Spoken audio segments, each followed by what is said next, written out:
गाव 26 जानेवारी 2027 पर्यंत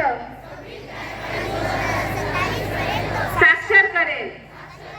मी स्वतः असाक्षर राहणार नाही आणि इतरांना असाक्षर राहू देणार नाही.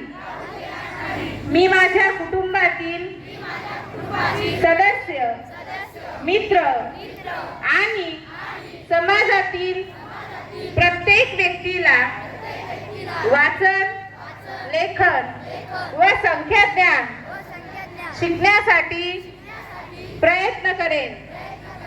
मी किमान 2 असाक्षर व्यक्ती साक्षर करण्यासाठी प्रचार प्रसार करील.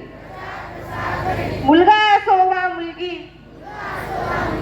स्त्री असो वा पुरुष, सर्वांना समान शिक्षण मिळावे यासाठी मी प्रयत्नशील राहील.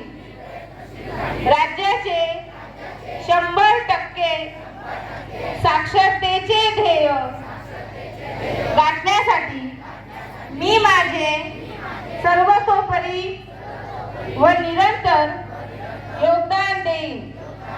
मी स्वतः शिकेन आणि इतरांना शिकण्यास मदत करेल, ज्यामुळे समाज प्रगती करू शकेल. जय हिंद, जय महाराष्ट्र.